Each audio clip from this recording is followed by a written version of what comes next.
Olá, seja bem-vindo a este canal e hoje, como eu prometi, eu vou falar mais esmiuçadamente sobre a primeira lei da constelação familiar, que é a lei da hierarquia. Como funciona essa lei da hierarquia? Eu dei um spoiler mais ou menos quando eu expliquei o que era a constelação, mas hoje eu vou trazer em profundidade porque eu não tenho a menor dúvida de que você vai identificar em quantos momentos você e o seu sistema estão funcionando em total desordem. Mas enquanto a gente não sabe, é um atenuante. Quando a gente sabe e continua fazendo, isso se torna um agravante. Então vamos lá, vamos começar essa brincadeira. Então, o que é hierarquia? Eu tô aqui, atrás de mim meus pais, meus avós, bisavós, tataravós. Esse é o fluxo da vida que chega até mim. Só que eu estudei mais, eu sei mais, eu ganho mais do que os meus pais estão idosos. O que eu faço?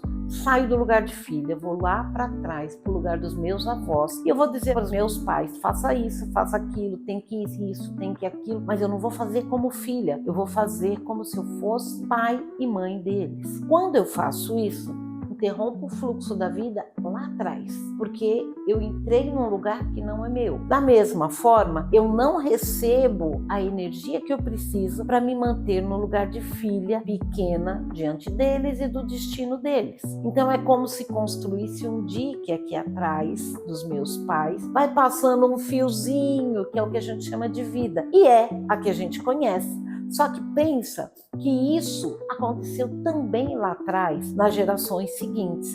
Então as pessoas às vezes chegam aqui e falam: Eunice, constelação é um milagre. Eu falo: não tem nada de milagre, é só fluxo de energia, é amor em desordem. Quando a gente olha para isso, isso abre de um tanto que vai fluindo uma vida que você fala: nossa, se eu soubesse tinha feito antes. Então imagina que eu não sabia que eu estava fazendo essa bagunça. Agora que eu sei, volto para o meu lugar de filha pequena, olho os meus pais, deixo eles no lugar deles, meus avós, bisavós. Mas Eunice, eu tenho pai com Alzheimer, eu tenho uma pessoa, uma mãe que precisa de cuidados e ela me chama de mãe. Ela pode te chamar do que ela quiser, porque isso são comorbidades que vêm com a idade. Tá tudo certo. O que você não pode fazer é achar que você é mãe dela ou dele. O que você não pode fazer é achar que você é grande para dizer para eles: faça isso ou faça aquilo. O que você tem que fazer é aprender a dar uma de morta. Como a gente dá uma de morta? Não, mamãe, eu sou sua filha pequena. Deita no colo. Pensa, gente, tem uma forma da gente trazer os pais para o lugar de pais, é dizer que você precisa. Você pode conseguir fazer sozinho, mas se você deita no colo e fala: estou passando por uma dificuldade, elas melhoram rapidinho. Eles melhoram rapidinho quando você diz: não consigo fazer isso, mas é levantar uma lixeira, seja o que for.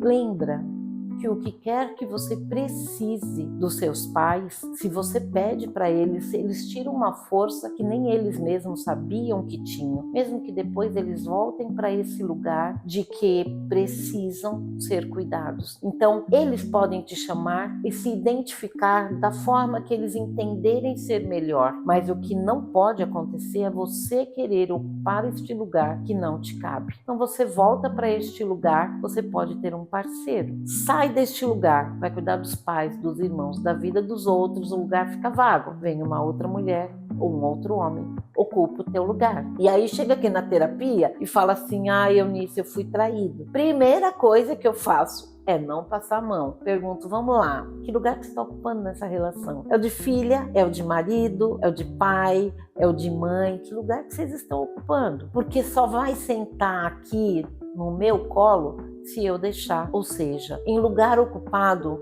não tem espaço para que outra pessoa verdadeiramente ocupe. Se você sente que existe alguém permeando aí a relação e que essa relação corre algum risco, primeiro se questione que lugar nós estamos ocupando aqui dentro dessa relação afetiva. Porque se eu estou no meu lugar de parceira, esse homem está no lugar de parceiro, não cabe mais terceiras pessoas. Mas se cabem terceiras pessoas, é porque muito provavelmente um escolheu ir lá para trás, para o lugar de mãe. E aí, se esse homem entende que essa mulher tem que cuidar dele como mãe, casou, relação perfeita. Só que se uma mãe é difícil, duas é insuportável. Vem uma outra mulher e ocupa, bonita, gostosa, cheirosa, ocupa esse lugar. Porque você tá lá no lugar de mãe, cuidando do bebezão que não quer ser cuidado, mas ao mesmo tempo também não quer tirar esse lugar porque tá ruim, mas tá bom. E aí vem uma outra mulher, ocupa este lugar, a relação é perfeita. Da mesma forma, quando você cria expectativas de que esse homem cuide de você como se ele fosse seu pai, você sai do lugar de parceria, vai lá para um lugar de filha mais velha. Só que hoje as crianças reclamam desses lugares com a idade mais tenra. Então você olha crianças pequenas que dominam a casa inteira vive em função dela, porque ela está ocupando um lugar energeticamente que não é dela, ou é do pai ou é da mãe. E para ela isso também é muito pesado. E só que existe uma desordem. Antigamente a gente via que na adolescência os pais diziam: ai, filho chegando na adolescência, ai, é uma aborrecência. Não, na adolescência, muitas vezes os filhos brigavam com os pais para poder dizer para eles: me trate diferente porque eu tô crescendo. E muitas vezes, para poder ir embora, eles entendiam que esses pais eram tão bons que eles nunca iam compensar a balança e eles simplesmente aprontavam para que esses pais desistissem deles. Quando os pais estão fora do lugar e essa criança nasce ou vendo a mãe ou o pai ocupando um lugar de irmão ou irmã mais velha, o que acaba acontecendo?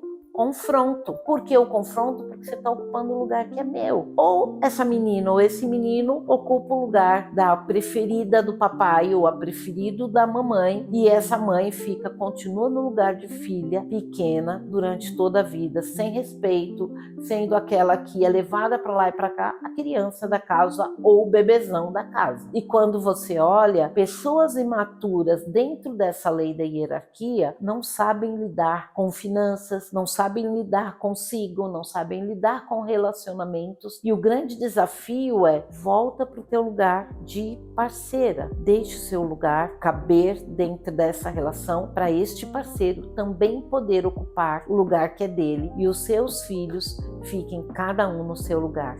O que acaba acontecendo também muitas vezes é que eu tenho expectativas de que esse homem seja um pai ou uma mãe melhor do que os meus foram. E quando eu tenho essa expectativa, ele vai me dar tudo o que eu não recebi. Só que tudo é muito. E se esse homem ou essa mulher não me dá na medida do que eu acho que eu mereço, a gente começa o confronto, porque eu já não recebi uma vez e eu já não vou receber de novo, e nessa relação eu já não estou mais no lugar de adulta, eu estou no lugar de criança pedinte.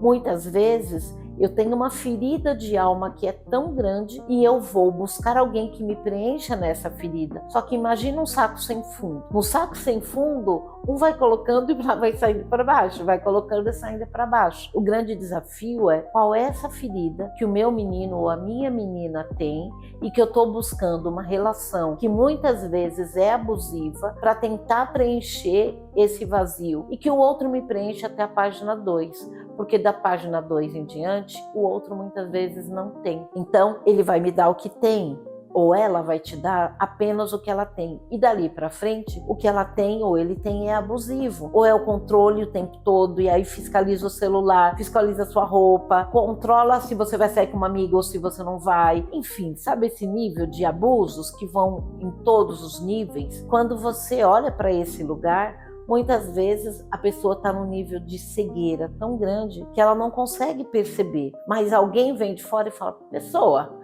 tem alguma coisa errada aqui.